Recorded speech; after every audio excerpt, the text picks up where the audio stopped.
L'Occident n'aime pas voir une Afrique indépendante. Quand l'Occident perçoit une Afrique indépendante, malheureusement, certains font tout ce qu'ils peuvent pour éliminer ceux qui emmènent cette indépendance. Thomas Sankara a essayé d'apporter une forme d'indépendance pour le Burkina Faso. Malheureusement, il n'a pas duré très longtemps. Il a fallu être éliminé. Et ça a été fait très rapidement.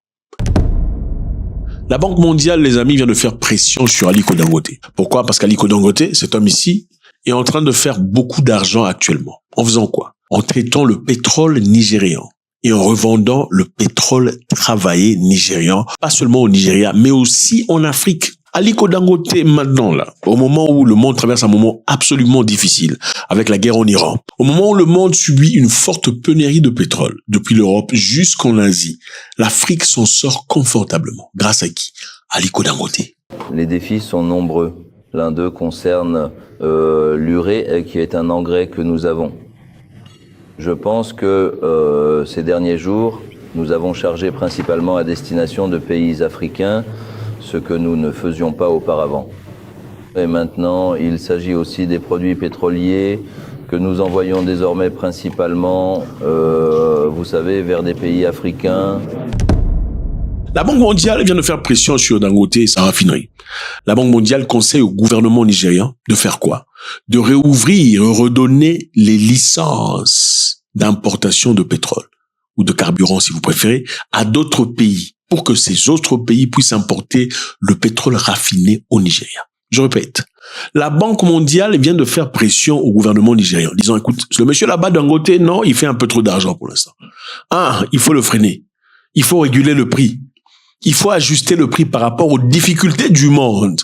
En effet, il faut que le gouvernement nigérien donne des licences, à d'autres entreprises étrangères et internationales pour que ces entreprises importent le pétrole ou le carburant au Nigeria. Pourquoi? Parce que le gouvernement nigérian, après avoir établi que Dangote produisait suffisamment de carburant pour le Nigeria, avait arrêté d'octroyer des licences d'importation de pétrole pour le Nigeria. Parce qu'évidemment, on en a assez. On n'a pas besoin que qui que ce soit importe parce qu'on a une certaine indépendance. Alors, qu'est-ce qui s'est passé? On a publié un rapport indiquant que le carburant importé, ça c'est la Banque mondiale, le carburant importé coûtait environ 12% moins que celui de la raffinerie d'Aliko Dangote. Je répète, la Banque mondiale a dit et publié que le carburant importé coûte 12% moins cher que le carburant d'Aliko Dangote. Pourquoi vous achetez ça? Numéro 2, la Banque mondiale s'inquiète du fait qu'un seul fournisseur de pétrole, puisse entraîner des hausses de prix et de pénurie ou des problèmes. Donc, numéro 1, on a un pétrole ici à l'étranger qu'on peut importer chez vous à 12% moins le prix de Dangote. Numéro 2, pourquoi vous donnez autant de pouvoir à une seule personne qui est votre frère? Alors, quelle est la question ici? Ils ont été critiqués. Évidemment, la Banque mondiale a été critiquée par beaucoup de personnes. Forte réaction par des Nigérians et aussi des experts dans le secteur pétrolier. On a mis la pression sur la Banque mondiale. Êtes-vous jaloux de Dangote? C'est quoi le problème que vous avez? Quelque temps plus tard, la Banque mondiale réagit en disant non, nous ne sommes pas jaloux de Dangote. Ils ont fait retirer plusieurs critiques du rapport. Ils ont précisé qu'ils ne s'opposaient pas au raffinage local, mais qu'ils souhaitaient encourager de la concurrence et protéger la population en cas de hausse de prix. C'est-à-dire, on a l'impression que Dangote est un peu trop fort. Si on le laisse tout seul, il risque de hausser les prix. Et s'il hausse le prix et vous n'avez pas de compétition, ça devient difficile pour la population locale. Donc, les Européens et Américains s'inquiètent pour les Africains, Nigériens. Intéressant, n'est-ce pas? Malgré tout ça, beaucoup de Nigériens, beaucoup de personnes perçoivent ça comme une pression indirecte contre le quasi-monopole de Dangote sur l'approvisionnement du carburant. Les raisons de la Banque mondiale, officiellement, évidemment, il faut soigner ça. Ils veulent créer une certaine concurrence pour éviter une hausse excessive de prix. Alors, est-ce une possibilité? C'est possible. Moi, je me souviens longtemps, dans les années 90, quand les téléphones portables venaient à peine d'être en disponibilité aux civils, je pense en Afrique en tout cas, il y avait dans un pays africain une seule entreprise de télécommunications. Et c'était super cher. C'était pas pour tout le monde. C'était seulement les hommes d'affaires, les hommes politiques au gouvernement et des agents de renseignement qui avaient des téléphones portables. C'était pas pour tout le monde. Ça coûtait très cher. Je me souviens d'ailleurs de la maman d'un ami, une fois que j'ai appelé l'ami au téléphone, qui avait un téléphone aussi comme ça. Salut, comment ça se passe là-bas, tout ça? Sa mère qui lui dit, c'est qui? Lui qui répond à sa mère, j'entends la voix de la mère. Il dit à sa mère, non, c'est Zach. Sa maman dit, ah bon? Lui aussi, il a les téléphones maintenant. Ah, ça m'a fait mal au cœur. Pourquoi? Parce que non, nous, dans notre famille, on n'est pas du niveau, voilà, on n'est pas censé avoir un téléphone portable. Comme lui aussi, ils ont aussi un téléphone. Enfin, bref. Donc, ça coûtait cher. Et à l'époque, parce qu'il n'y avait pas de compétition, ça coûtait cher. C'est jusqu'à ce que le gouvernement de ce pays-là puisse dire que désormais, on va ouvrir la porte à d'autres entreprises de télécommunications. Il y en avait désormais 2 ou 3 pour qu'il y ait une certaine compétition afin que le prix baisse. Et ça a fonctionné. Mais est-ce que la Banque mondiale a raison en disant que la concurrence est nécessaire pour éviter une hausse excessive de prix? Est-ce que Aliko Dangote, dans sa grandeur financière, voudrait-il exploiter la population nigériane en haussant les prix à un niveau insupportable? Point d'interrogation. Le deuxième point de la banque, ils disent qu'ils veulent protéger le citoyen nigérian de l'inflation contre les tensions au Moyen-Orient.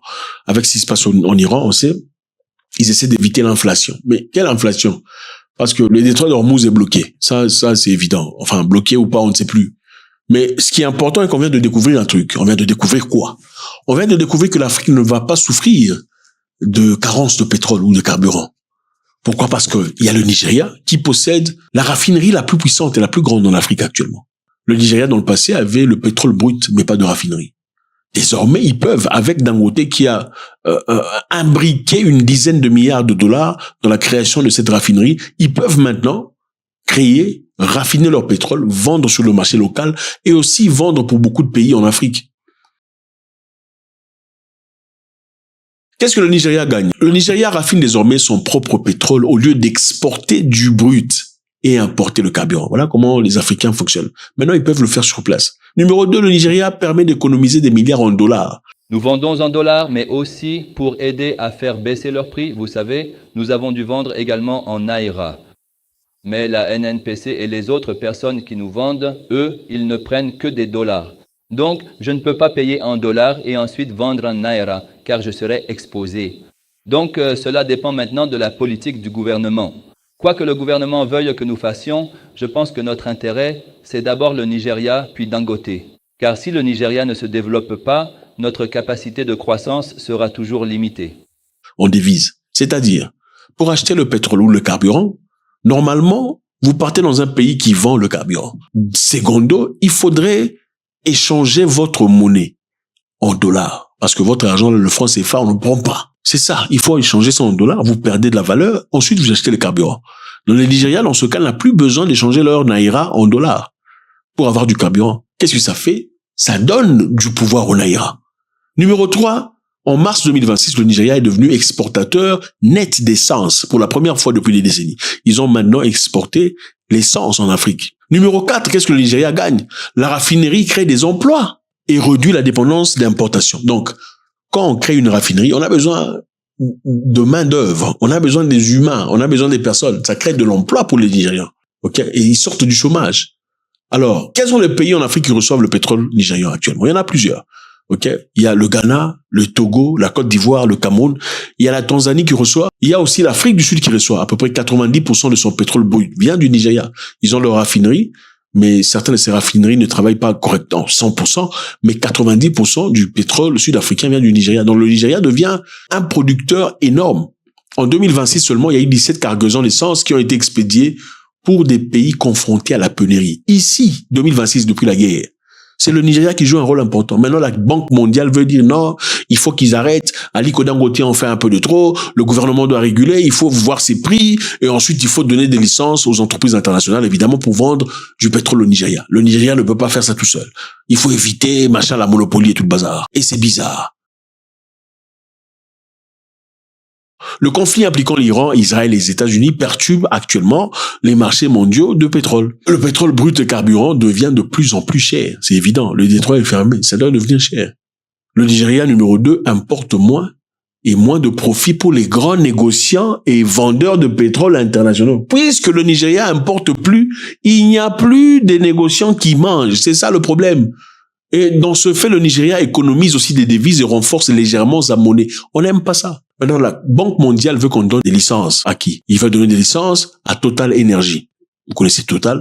Ça appartient aux Français. À Conoil PLC. À MR Oil Nigeria PLC. Où il y a des shareholders qui sont étrangers. On ça dit Nigeria, mais des shareholders sont étrangers. À Rhinoil Limited. À Northwest Petroleum.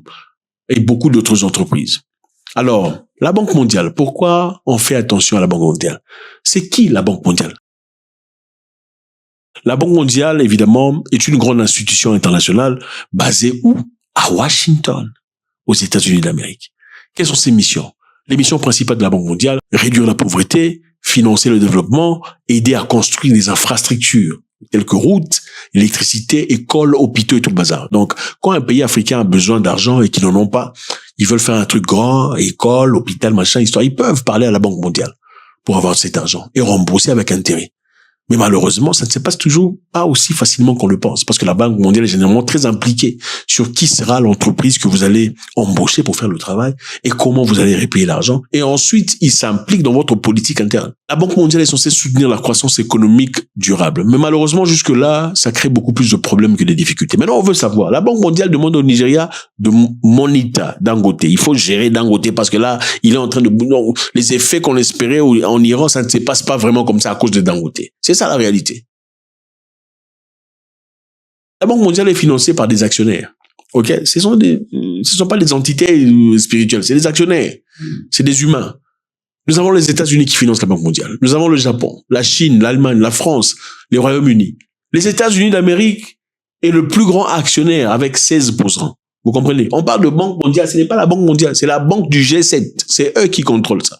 Alors, ils veulent s'assurer que s'il y a guerre en Iran et que les gens souffrent, tout le monde doit souffrir, y compris l'Afrique. Le Nigeria exporte le pétrole de Dangote dans plusieurs pays africains. C'est la raison pour laquelle, depuis la guerre a commencé, vous ne sentez pas vraiment le prix du pétrole. C'est parce que Dangote joue un rôle très important. Et la Banque mondiale commence à pousser maintenant pour mettre la pression. Non, ça ne peut pas se passer comme ça, il faut l'arrêter, machin, histoire. Voilà ce que c'est, les amis. Quand vous évoluez, on ne veut pas vous voir évoluer. On veut continuer éternellement à vous aider. On veut continuer à vous donner des histoires, des miettes. On veut continuer à vous donner des biberons. On ne veut pas vous voir évoluer. Faites-moi savoir ce que vous en pensez. Est-ce que vous pensez que Dangote représentera un danger pour sa population nigériane par la monopolie? C'est-à-dire, est-ce que Dangote pourrait une fois, un jour, le lendemain, dire, bon, désormais, écoute, ça coûtera cher, ok? Le prix du pétrole, c'est là, si vous voulez pas vous laisser tomber. Ou bien vous pensez que dans sa grandeur d'esprit et financière, c'est une personne qui, franchement, ne sera pas mue par le besoin essentiel de se faire de l'argent, mais de produire et d'offrir, pas seulement à la population nigériane, mais aussi à la population africaine. God bless.